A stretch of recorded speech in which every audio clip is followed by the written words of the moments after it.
Queridos amigos, sejam bem-vindos ao canal Videira Espírita. Meu nome é Cristina Brito e este é o programa Gotas do Evangelho. Aqui diariamente vemos as mensagens do Espírito Emmanuel, recebidas pela mediunidade de Chico Xavier e reunidas no livro Pão Nosso, publicado pela Federação Espírita Brasileira. Vamos hoje ver juntos a mensagem de número 91. E o título da mensagem é Isso é contigo. Isso é contigo. Não tem absolutamente nada a ver com isso. Isto é contigo.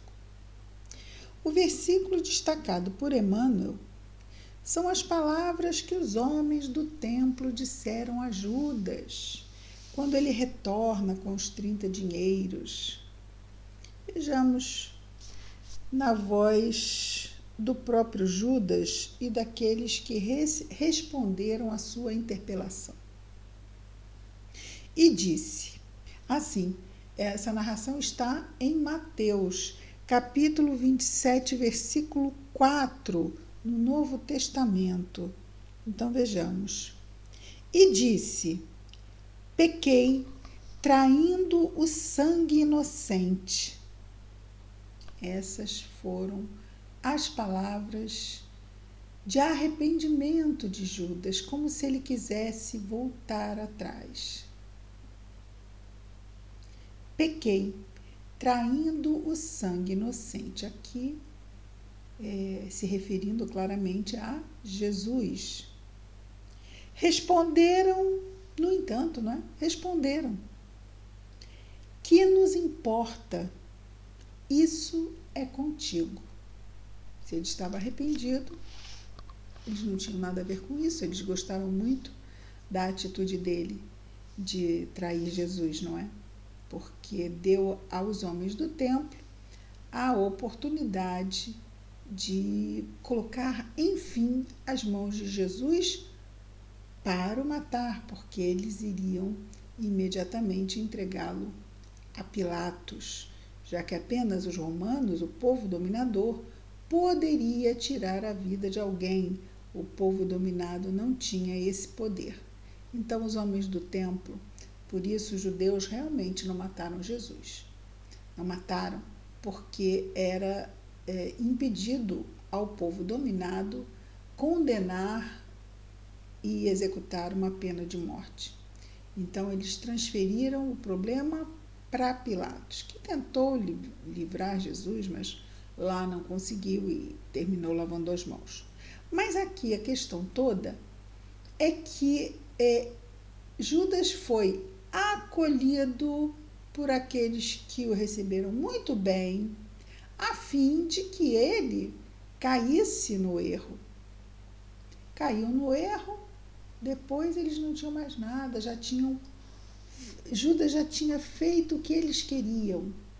Então, que nos importa? Como que temos nós com isso? Que nos importa, foi o que eles disseram. Que nos importa? Isso é contigo, ou seja, isso é problema seu.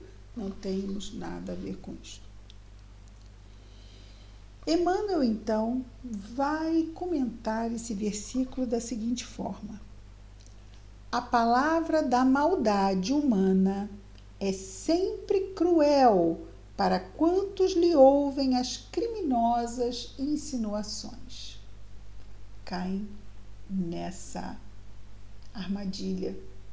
Armadilha que, na verdade, só caímos porque ainda estamos, com aquelas imperfeições que, diante da tentação, pode falhar. Daí, sempre repetimos, quase que diariamente aqui, a orientação essencial de Jesus: vigiai e orai para não cairdes em tentação.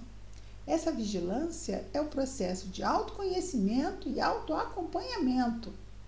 E mesmo quando nos sentirmos tentados, muito tentados, não vamos esquecer. Vamos orar. O alto nos fortalece.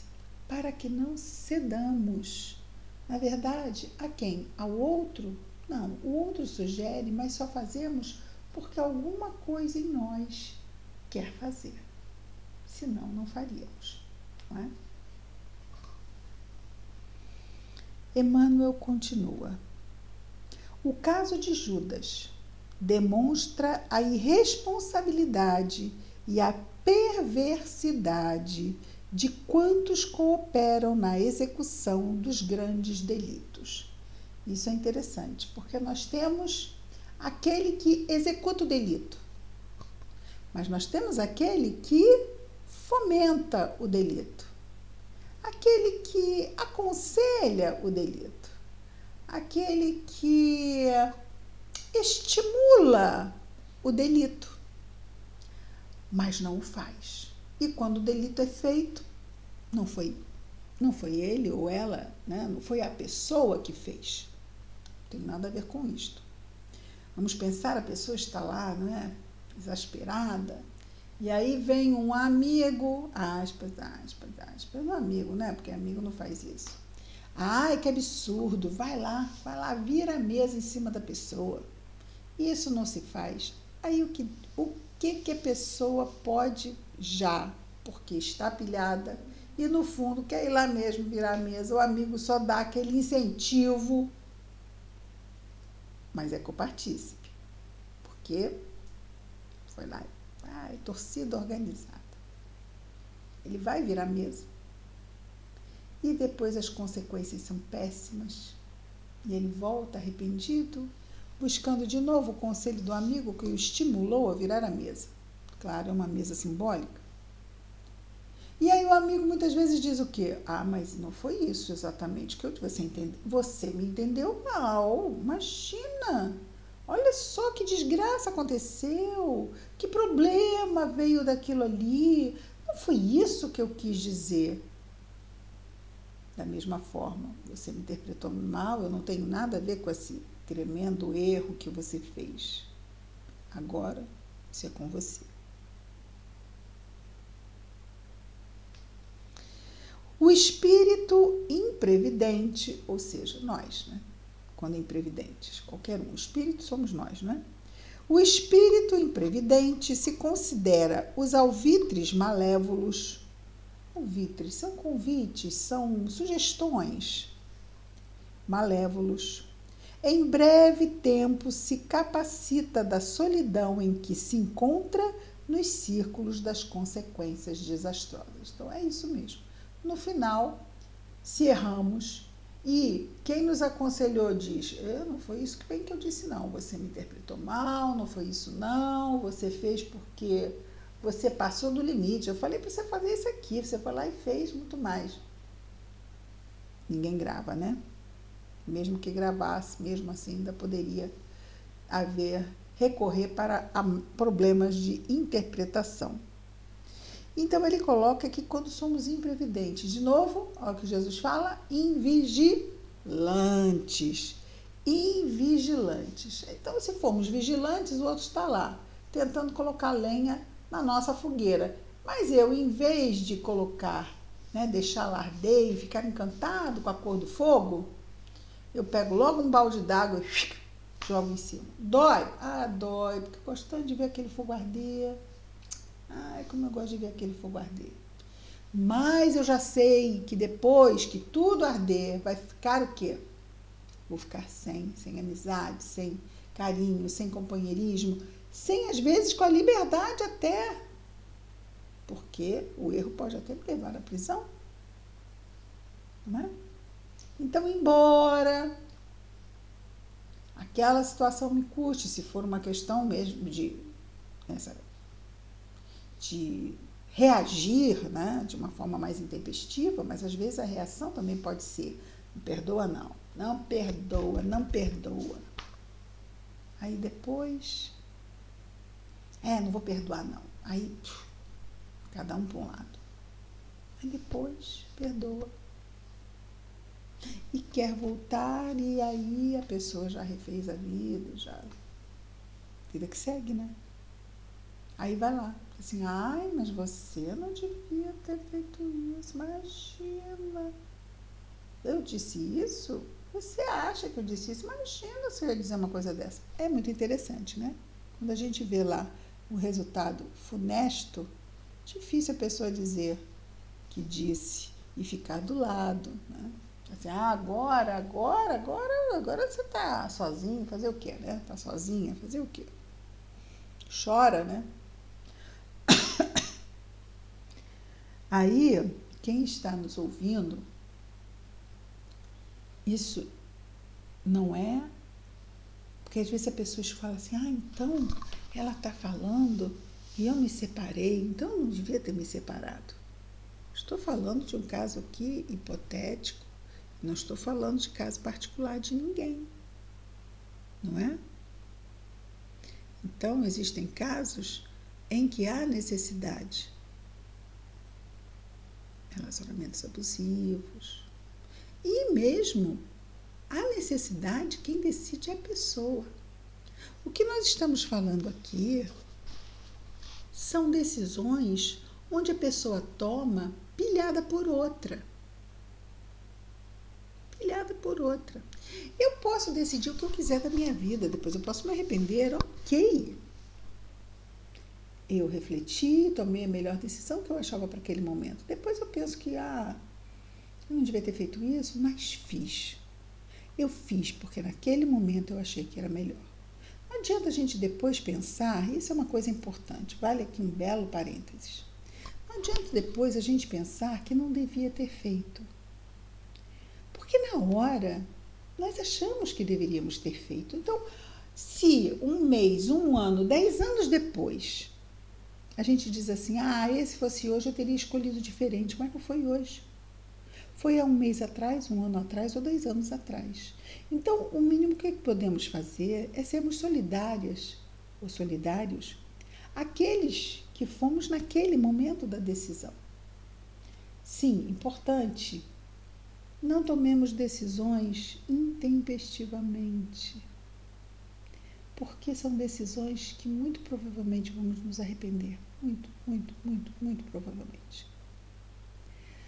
Decisões sérias precisam ser muito bem pensadas. Não que vamos escolher o correto, mas que vamos pensar e refletir sobre aquela decisão na nossa vida.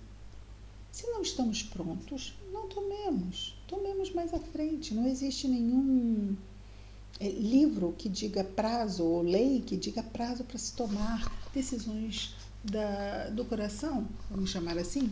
Às vezes existem prazos, se for no caso de um emprego. Tem que dar resposta amanhã. Deixo esse emprego e pego outro ou fico?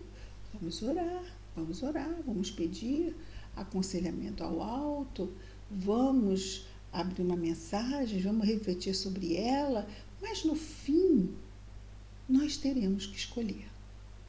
A grande questão desta mensagem é quando existem outras pessoas que incentivam reações e ações, e muitas vezes são reações mesmo, e depois tiram o corpo fora e deixam a pessoa que caiu sozinha. Não há solidariedade. Perceberam a diferença? Eu escolhi, por mais que eu erre, naquele momento eu achei que era o melhor. Então, daqui a 10 anos, quando eu olho para trás, eu vejo uma pessoa, eu há 10 anos atrás, 10 anos mais imatura do que hoje. Então, hoje eu posso pensar de forma diferente naquela escolha de 10 anos atrás, mas há 10 anos atrás eu teria, se fosse hoje, decidido a mesma coisa. Se eu volto atrás, se eu volto atrás, eu volto a ter a cabeça de 10 anos atrás. Porque não tem mágica. Não tem mágica.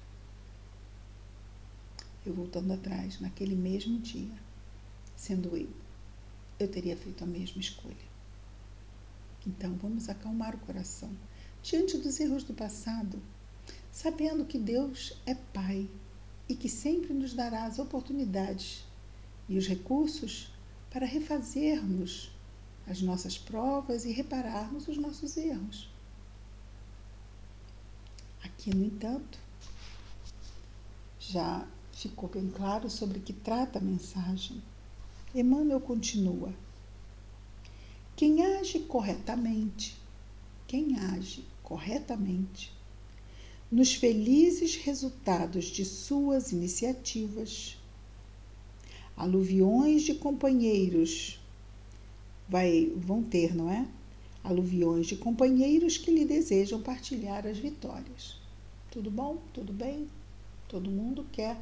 Ah, fulano foi, mas eu disse para ele ir. Então, né? A vitória, todo mundo quer. Todo mundo não. Muitas pessoas, a gente deve evitar esses absolutos, né? Muitas pessoas gostam de se colocar na vitória alheia.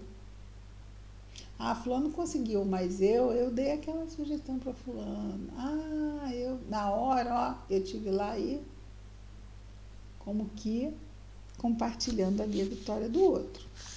É mal isso? Não, é até natural de ser humano. Muitas pessoas fazem isso e tudo bem. Se bem que isso é foro íntimo, né? Então, quem age corretamente encontrará nos felizes resultados de suas iniciativas aluviões de companheiros que lhe desejam partilhar as vitórias. Desse jeito. Ah, mas olha, eu falei para ele ir. Né? Até parece que se não tivesse dito, a pessoa teria ido do mesmo jeito. Mas a pessoa gosta de pensar que o outro só foi porque ele falou. Aí ele gosta de... Muitas vezes a pessoa vai e assume a responsabilidade. Não, foi porque eu disse. E ele continua: entretanto, muito raramente, agora ele não foi absoluto, muito raramente, sentirá a presença de alguém que lhe comungue as aflições nos dias da derrota temporária. Ou seja, quando erra, não vai aparecer assim: ai, que pena, né? Bem que eu disse para ele ir lá e fazer aquilo. Eu não devia ter dito aquilo. Pode acontecer. Mas Emmanuel diz: é raro. Semelhante realidade induz a criatura à precaução mais insistente. Então, precisamos estar mais cuidadosos ainda. A experiência amarga de Judas, a experiência amarga de Judas repete-se com a maioria dos homens todos os dias, embora em outros setores, claro. Nesse não aconteceu com ninguém mais, além de Judas. Há quem ouça delituosas insinuações da malícia ou da indisciplina no que concerne à tranquilidade interior, às questões de família e ao trabalho comum. Então, quantos problemas surgem no trabalho, na família, que tem sempre não, que muitas vezes tem quem fique dando lá. Isso se agrava se a gente ainda pergunta. Mas tem muitas pessoas que não são sequer perguntadas. Elas naturalmente se sentem no direito de invadir as vidas alheias, não é? Vamos colocar assim. Já outras não, são perguntadas. E quando perguntadas, falam o que pensam. Não é isso? E geralmente começa com: se eu fosse você, isso já mostra assim uma questão absurda, né? Absurda no sentido de totalmente impossível, já que o outro não é eu e eu não sou o outro.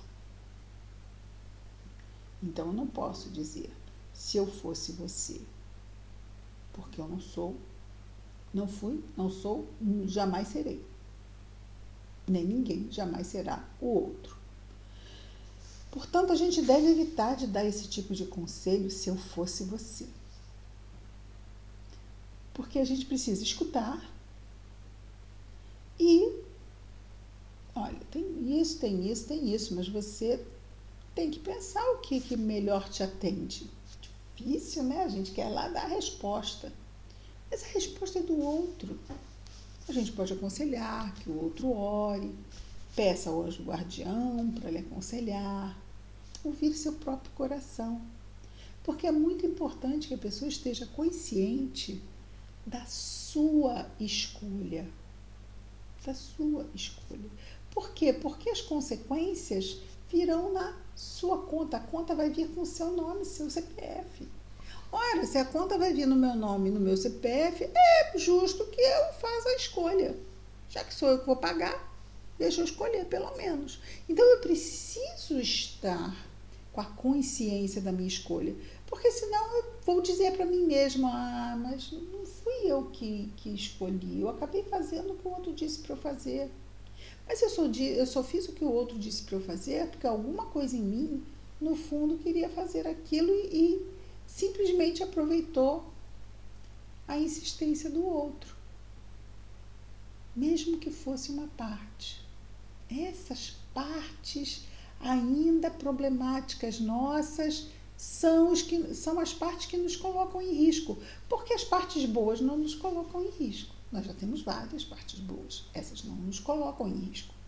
Mas as partezinhas problemáticas, essas podem nos causar sérios prejuízos. Daí realmente nós estarmos muito atentos, vigilantes e em oração, para não cairmos aquelas tentações, não é?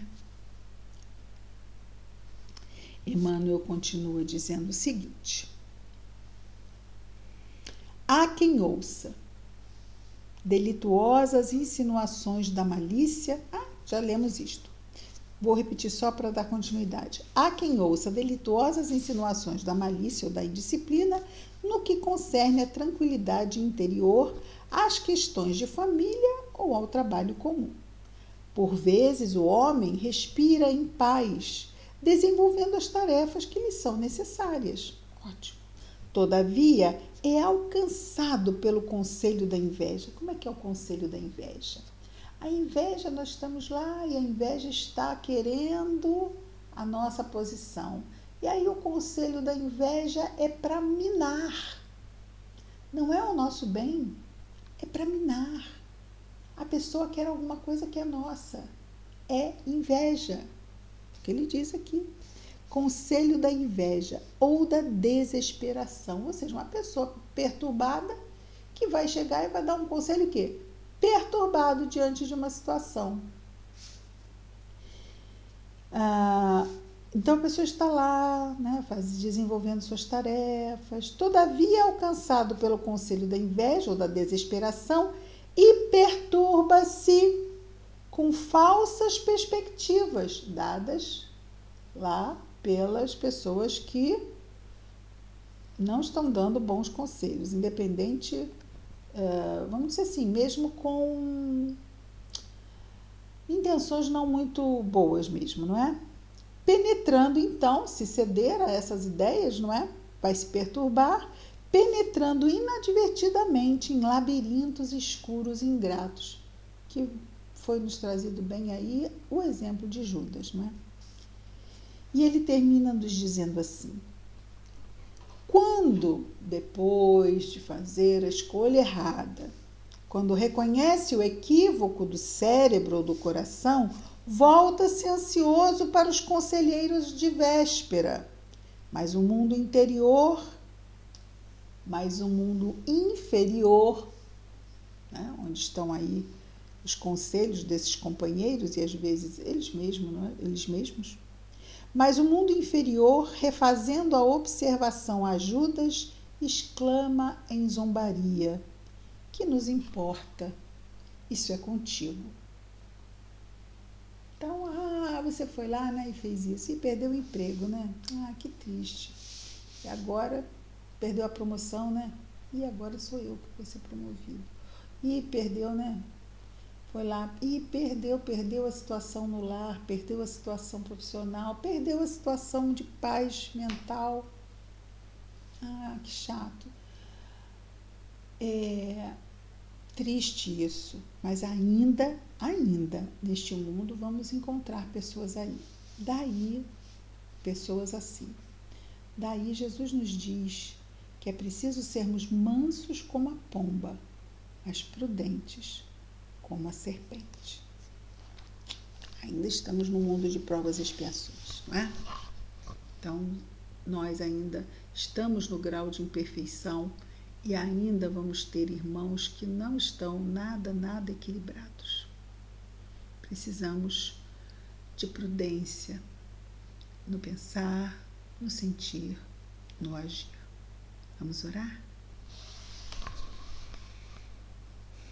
Querido Mestre Jesus, obrigado, Senhor, pela nossa encarnação, pelas oportunidades que recebemos, pelo nosso anjo guardião em nossas vidas, por tantos corações encarnados e desencarnados que nos apoiam, que nos ajudam. Abençoa aqueles irmãos que estão em perturbação e espalham em torno de si e em torno de seus passos a perturbação que ainda lhes toma o mundo íntimo. Abençoa-os para que eles possam perceber e se reajustar para o benefício de si mesmos. Ajuda-nos, Senhor, nos nossos esforços, na nossa vigilância. Abençoa-nos, Jesus. Abençoa nossa saúde, abençoa nossos lares, famílias, afetos. Abençoa igualmente a todos os nossos irmãos de humanidade, Jesus amado, em especial aqueles que se encontrem em sofrimento, aonde quer que estejam. Que as tuas bênçãos estejam em nós e entre nós, Senhor Jesus, hoje e sempre. Graças a Deus. É isso, amigos. Amanhã estaremos de volta com mais um programa Gotas do Evangelho. Muita paz a todos.